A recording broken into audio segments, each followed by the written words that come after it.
As we reported, a nearly 100% visa denial rate for H-2B foreign workers prompted local companies to file a complaint against the USCIS in the U.S. Federal District Court of Guam. And in late January of this year, Chief Judge Francis Tidinko Gatewood dealt a stunning victory for the contractors. In a sweeping decision, the judge essentially ordered federal immigration officials to revert back to their previous practice, where H-2B visa applications were more routinely approved. As we reported in late January of this year, it was finally what the local construction industry was asking for.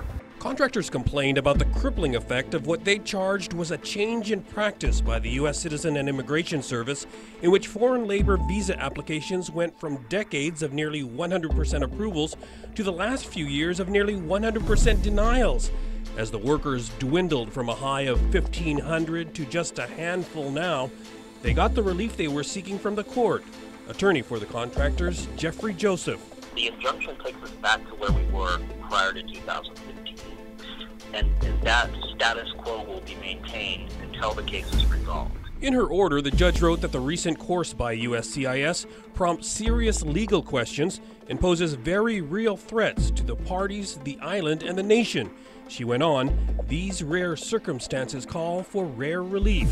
Our argument all along has been that either the government has changed the rules that we play by, in which case there should have been notice and comment and formal rulemaking procedures, or this is just a new interpretation that the government is arbitrarily deciding, we're changing things. The order affects about 300 visa applications by the plaintiffs in the case, but it also applies prospectively, so in theory, it sets no limits. It's huge relief to the plaintiffs and the employers who've relied on the H-2B program for years, because now they can get workers back to work and start working on those projects again. I think the judge's legal reasoning is solid and sound, and even if the government does appeal, given the decision of Judge Gatewood, I'm confident in our chances on appeal. At one point during the hearing, the judge remarked to the Justice Department lawyer that despite his insistence that there was no change in USCIS policy, clearly there was.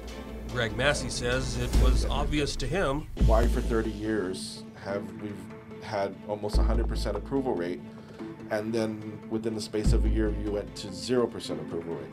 Now USCIS has gone on record many times through all different kinds of letters and even in court saying there's been no change in the policy or in the regulations. There's no change.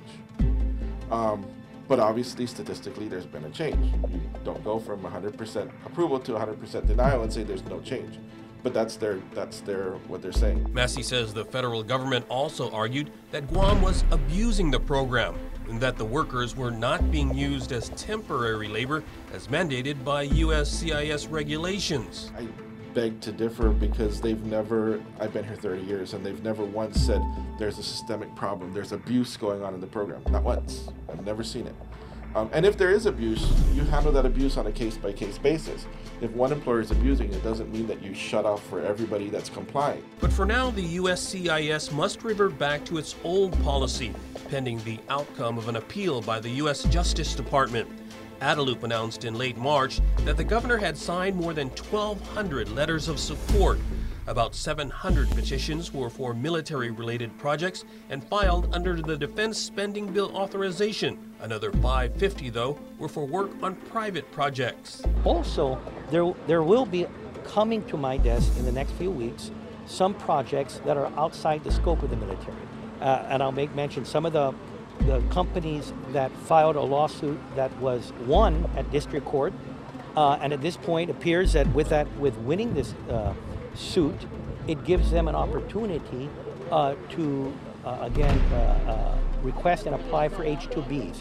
So I'm going to do whatever I can to help them, as well as other construction companies and other companies in Guam that have relied on H-2B workers in the past. The developments couldn't have come at a better time. The commanding officer of Naval Facilities Engineering Command, Marianas, Captain Stephanie Jones, told a recent meeting of architects and engineers that the projects are ramping up. So our work in place this year, $265 million. Last year we were at 208. So you will see on one of my slides a little bit later, this is the initial start, right? You see contract awards, but it's the rubber really hits the road with how much construction are we putting in every single month? What is the work in place? What are we getting at the end of the year? We are growing. With that success, we rolled out what I think are foundational construction projects, and OICC is managing those for building Marine Corps Base Guam. So many people talk about the first one just by the project number, which is J001B, but it's the utilities and infrastructure, site infrastructure, a portion of it for the cantonment that will become Marine Corps Base Guam. Jones brought up a graph that showed at the peak of construction, more than 6,000 foreign workers will be needed to augment the local labor force, which typically hovers around 5,000. I wanted to show this to you if you hadn't seen it before, because I found this to be very effective in getting a really complex issue across very quickly when folks can see, wow, it is really jumping in growth, what you're doing here, and wow, you really have that steady state. And we sometimes talked about, well, we have a trades program, and we have a community college, and we have young people come into the workforce. But we balanced out the folks that leave, that retire, and said that the in is equal to the out, and that the magnitude of how much is needed is just so much more that it requires a different solution that we have to continue to focus on. Captain Jones says the data also indicates there will be a continuing need for foreign labor even after Guam's exemption to a nationwide 66,000 H-2B visa cap expires in 2023. The H-2B is not just an issue or highly sought commodity in Guam.